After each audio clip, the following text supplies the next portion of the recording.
naman dumating ni best friend. Uy, best friend, nagdala na ako ng bond paper siya. Oo nga. Mag-drawing na tayo doon. May pinagawa kasi sa atin si best friend. Best friend, tara na.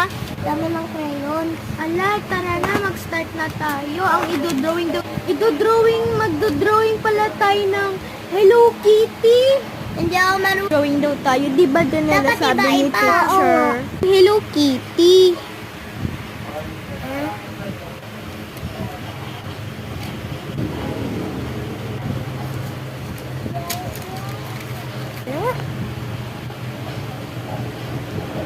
Kamali.